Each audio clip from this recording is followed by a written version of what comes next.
नमस्कार मित्रों, आप सभी लोग जो हमारे चैनल के सब्सक्राइबर हैं और रेगुलर देखते हैं और हम पर विश्वास करते हैं, वो ये बात जानते हैं कि हम ज़्यादातर वीडियो पेंशनर्स और कर्मचारियों के लिए बनाते हैं। जो भी अभी तक हमने कंटेंट उनमें डाला, यानी जो भी बातें हमने बताई, वो लगभग एकदम सही रहीं। इसीलिए लोगों का भरोसा हम पर बना हुआ है। लेकिन उनकी अपेक्षाएं केवल यही हैं कि हम केवल और केवल पेंशनरों के बारे में बताएं या यदाकदा कर्मचारियों के बारे में बताते हैं। तो हम पेंशनरों के बारे में तो तभी बताएंगे जब कुछ नई जानकारी होगी बताने लायक।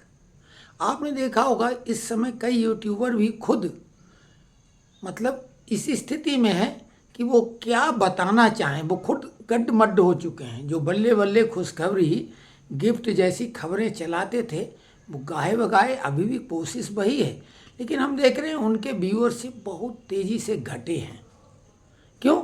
एक दिन उनकी दुकान बंद हो जाएगी। हमने केवल इसीलिए ये चैनल बनाया था कि आपको बड़े से बड़े चैनल, अखबारों और इस तरह के यूट्यूबरों के भ्रमजाल से बचाएं।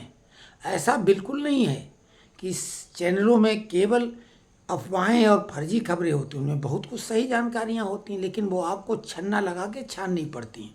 उसी प्रकार यूट्यूबर बहुत कुछ अच्छी अच्छी बातें बताते हैं, लेकिन उनमें मसाला नहीं होता, इसलिए वो उतनी अच्छी नहीं लगती हैं। ये अपने स्वविवेक का छन्ना लगाकर जो आपके काम के लायक है वो जानकारी लें। अफवाहों के बारे में खुद आकलन करें। आज आप देख रहे हैं कि टेक्नोलॉजी जैसे जैसे बढ़ी, एआई और तमाम तरीके का जो मामला आया, तो ठगी के शिकार भी लोग हो रहे हैं। लोगों का बैंक बैलेंस खाली हो रहा है, डिजिटल अरेस्ट जैसे शब्द आ गए। तो खैर, हम लगातार आपको सतर्क कर रहे हैं, लेकिन आज एक ऐसे विषय पर बात करने जा रहे हैं जिस विषय पर लोग जो भी जानकारी दे रहे हैं वो भी अनुमान के आधार पर दे रहे हैं। स्वाभाविक है, क्योंकि हम भी उसी को ऑब्जर्व करके अपनी बात रखेंगे और वो वक्त बताएगा कि किसका ऑब्जर्वेशन ज़्यादा बेहतर है। और हम दावे के साथ फिर कह रहे हैं कि आपके सामने जो हम कहने जा रहे हैं वही सत्य आएगा, भले थोड़ी देर लगे।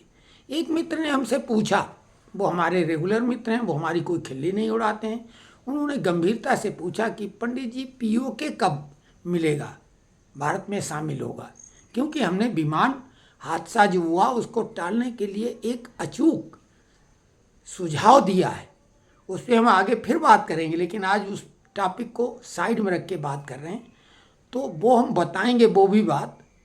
और वो बहुत कठिन बात नहीं। हमने तो आपको बताया कि 5 टुकड़े होंगे। पाकिस्तान चवन्नी की औकात का है और वही रह जाएगा। उसके 4 टुकड़े अलग हो जाएंगे, उसका जो पंजाब का सूबा है वही बचेगा। तो अब ये जानकारी दे रहे हैं कि जो इजराइल और ईरान के बीच युद्ध चल रहा है और इसमें सबसे ज़्यादा पाकिस्तान की भूमिका को लेकर ऊहापोह की स्थिति है। लोग कुछ बता रहे हैं तो कोई कुछ और बता रहा है। हालांकि हमेशा 2 सिरे होते हैं किसी भी सच्चाई के भी, तो दोनों सिरे एक दूसरे के अपोजिट होते हैं। भारत में भी एक ही खबर को अलग अलग चैनल अलग अलग ढंग से प्रस्तुत करते हैं। तो हम बता रहे हैं कि पाकिस्तान में जो एक व्यक्ति है मौलाना, वो वहाँ का राष्ट्रपति है, वो वहाँ का प्रधानमंत्री है, वो वहाँ का सुप्रीम कोर्ट का चीफ जस्टिस है और वही सेनाध्यक्ष है और वही नया नया फील्ड मार्शल है। लोग भले फील्ड मार्शल कहेंगे, लेकिन वास्तविकता है कि जैसी ये 5 उंगलियां हैं, हमारे यहाँ एक पार्टी का चुनाव चिन्ह भी यही है, तो वो हमारे शरीर में भी 5 तत्व मिलके ये शरीर बनता है, क्षितिजल पावक गगन समीरा। तो उसी प्रकार से सर्वशक्तिमान इस समय पाकिस्तान में अगर कोई व्यक्ति एक है जिसके पास ये 5 तत्वों की ताकत है, वो है जनरल मौलाना मुनीर, जो कि अब फील्ड मार्शल है। आप भले फील्ड मार्शल कहो, लेकिन वो भले इतना ताकतवर है, जैसे कि आपने देखा होगा अभी ईद में जो यानी बकरीद को भी ईद बोलते हैं, उसमें बकरे तगड़े तगड़े तंदुरुस्त बकरे और बहुत महंगी कीमत पे, जितना अच्छा सुंदर बकरा होगा उसकी कीमत वास्तविक कीमत से कई गुना ज़्यादा लोग देते हैं।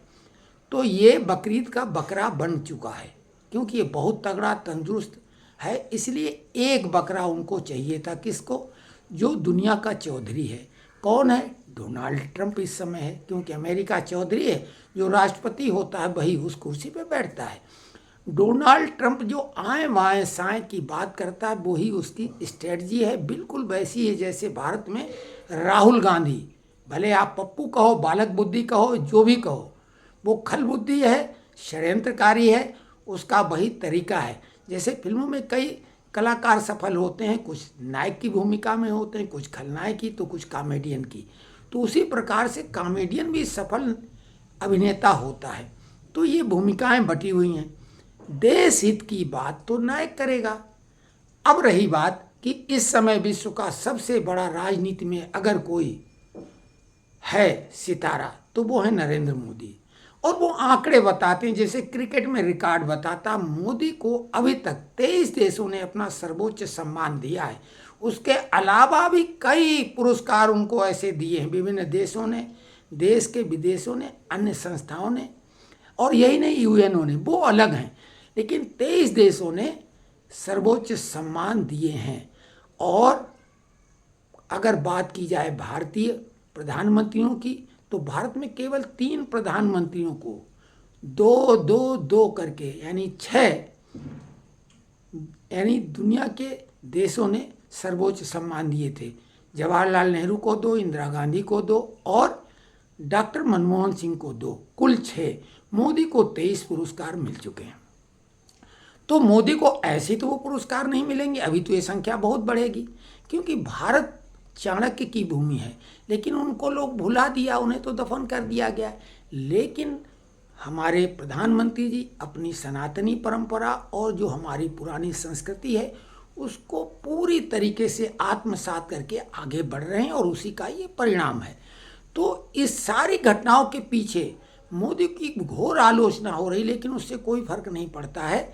मोदी ही अंत में, ये जितनी कठपुतलियां हैं ये मोदी के द्वारा ही संचालित हो रही हैं। डोनाल्ड ट्रंप लोग अभी कह रहे हैं कि मोदी के दुश्मन बन गए, लेकिन ये भी एक रणनीति का हिस्सा है। डोनाल्ड ट्रंप को जो भी ये समझाइश दी गई है मोदी के द्वारा, अब आप कमाल की बात देखिए, क्योंकि इस भारतीय प्रायद्वीप में परमाणु बम की ताकत वाले 2 देश हैं डिक्लेयर्ड, भारत और पाकिस्तान। पाकिस्तान बात बेबात, जैसे कोई होता ना चक्कू मार दूंगी, चक्कू मार दूंगा, ये फिल्मों के डायलॉग हैं, तो उसी तरीके से परमाणु बम की बात वो करता है धमकाने के लिए। और वो वाकई में सनकी के पास है, अगर आतंकवादियों के हाथ लग जाए तो और खतरा है। हालांकि पाकिस्तान आतंकियों का ही संरक्षक है। तो अब देखिए ईरान परमाणु बम बनाने के करीब पहुंच गया, और इजराइल बेहद छोटा सा क्षेत्रफल वाला देश है, एक परमाणु बम पूरे देश को खत्म कर देगा। तो परमाणु बम बड़े देशों के लिए उतना खतरा वाला नहीं है। जापान इकलौता देश है दुनिया का जो 6 अगस्त और 9 अगस्त 1945 को 2 परमाणु बम झेल चुका है, उसके बाद तरक्की भी कर गया। लेकिन इजराइल अगर परमाणु बम का शिकार होगा तो नष्ट हो जाए, क्योंकि अब के परमाणु बम और उस समय के परमाणु बम की ताकत में भी अंतर है, और इजराइल बेहद छोटा भौगोलिक रूप से देश है। तो अमेरिका उसका जिगरी यार है, उसके सब ब्लैक एंड वाइट काम जो हैं इजराइल अमेरिका की बिना इजाज़त के नहीं करता, दिखावा कुछ भी हो। तो पाकिस्तान ने जो परमाणु बम बनाया था दुनिया से उस समय भी कटोरा लेके बनाया था, इस्लामिक बम के नाम। आप समझ लो इस्लामी जिहाद का क्या फार्मूला है, वो तो मोदी ने बहुत कुछ बदला है। तो वो पैसा इकट्ठा करके इस्लामिक बम बनाया था, और ईरान ने भी वो पैसा दिया था, क्योंकि ईरान ने कहा कि हमारा पाकिस्तान वो बम पटक देगा इजराइल पे। लेकिन ये इजराइल ने 13 तारीख को जो हमला किया, आप याद करो, जो पाकिस्तान का राष्ट्रपति, प्रधानमंत्री, सेनाध्यक्ष, फील्ड मार्शल और चीफ जस्टिस जनरल मुनीर है, एक तरफा नाम किसी का हो, उसको बुला लिया गया अमेरिका।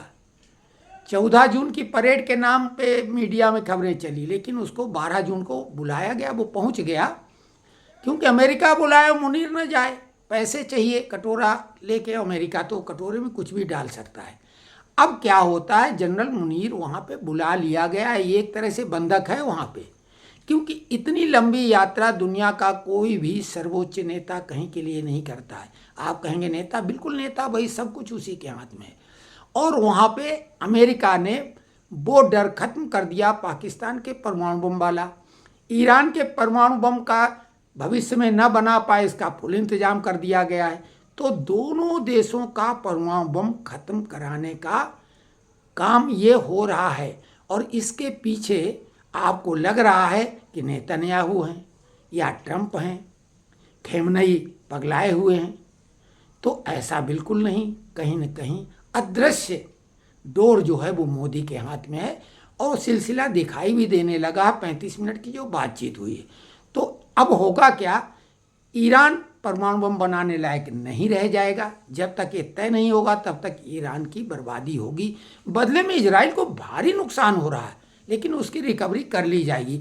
परमाणु बम वाली रिकवरी हो ही नहीं सकती। तो अब रही बात पाकिस्तान के परमाणु बम, तो वो अमेरिका अब जब्ती बना लेगा, ये तय हो गया है। तो ये हमारा विश्लेषण है, वीडियो ज़्यादा लंबा ना हो, नहीं तो बहुत डिटेल में इस प्रकरण के बारे में हम आपसे बातचीत कर सकते हैं। इसको नोट कर लें, सेव कर लें, और भविष्य में आप हम पे टीका टिप्पणी कर लें। लोग इधर की बात करते, उधर की बात करते, ऊपर की बात करते, नीचे की बात करते हैं, लेकिन 10 दिशाएं होती हैं, 10 एंगल होते हैं। हमारा ये एंगल आपको कैसा लगा कमेंट्स में लिखें, और भविष्य बताएगा कि जो मीडिया में खबरें चलाई जा रही वो सही हैं, अपोजिट खबरें चलाई जा रही वो सही हैं, या हमने जो बोला वो सही है, ये वक्त बताएगा और वही निर्णय करेगा। हम दावे के साथ हमेशा एक बात कहते रहें, और वो फिर कह रहे हैं कि हम जो भी वीडियो बनाते हैं उस कंटेंट में कुछ बात तो होती है। तो आप लिखिए कैसा लगा।